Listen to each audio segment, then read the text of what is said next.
What is up, guys? It's your boy Absolute Habibi, and today I'll be showing you how I dismantled the Holy Roman Empire in 4 years. That's right, 4 years. That's not a typo.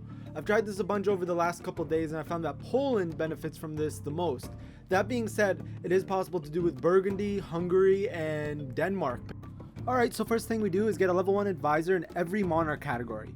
I recommend stability cost modifier for admin, diplo rep for diplo, and army maintenance or fort defense for military.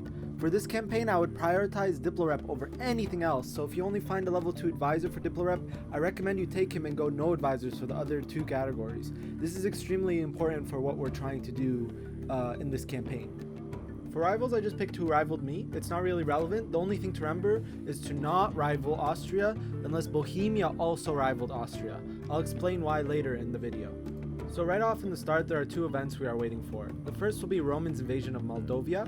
I always choose the manpower option as this gives the highest chance of Roman being successful and Moldavia becoming your march. However, keep in mind there are 3 outcomes to this event. The other 2 outcomes are Moldavia fights the pretender on their own or Moldavia seeks aid from Hungary.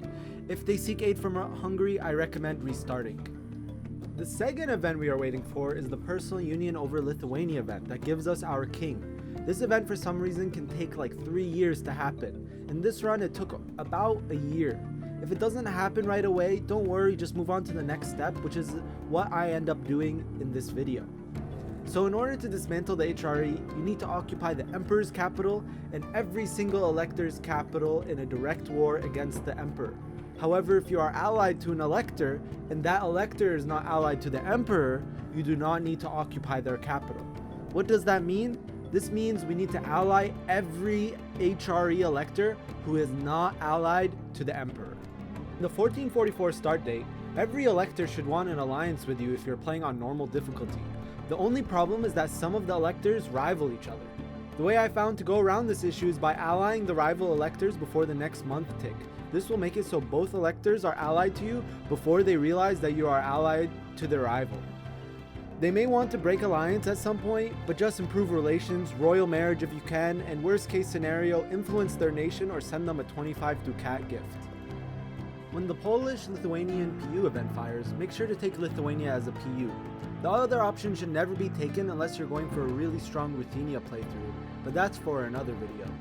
With a newly crowned king and the entire HRE electorate as allies, we are ready for our war with Austria.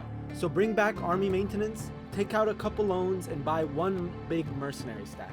I recommend restarting if Austria allies more than 1 big ally. I had 1 run where Austria allied Hungary, Burgundy, and Castile. Now you might be wondering, what CB are you going to use on Austria? Well, we are actually going to no CB Austria. If you rival Austria and pick Humiliate as your CB, Bohemia will never join the war. However, if you don't have Austria rivaled and you no CB them, Bohemia will join most of the time as long as you promise land. This war can be pretty difficult. What I recommend doing is keeping 2 stacks together and slowly occupy your way to the Wien province. The 3rd stack should avoid armies and siege down any electors who are allied to Austria. In this game, the only elector allied to Austria is the Palatinate.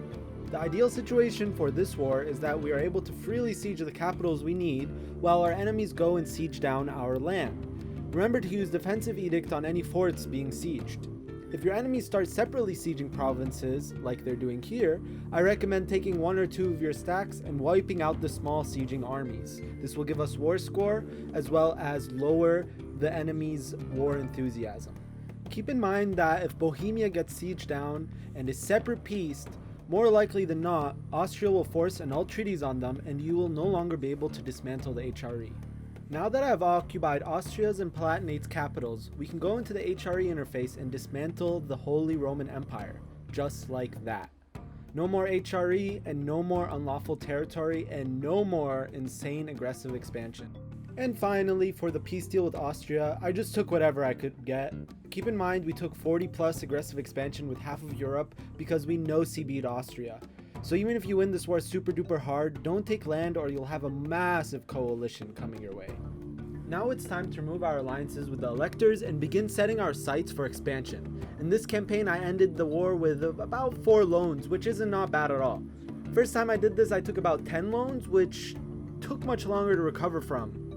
But keep in mind that you're not going to war for a bit anyways because of the aggressive expansion you took for no sea being. So just take this time to stabilize your country, get your economy up, and start expanding.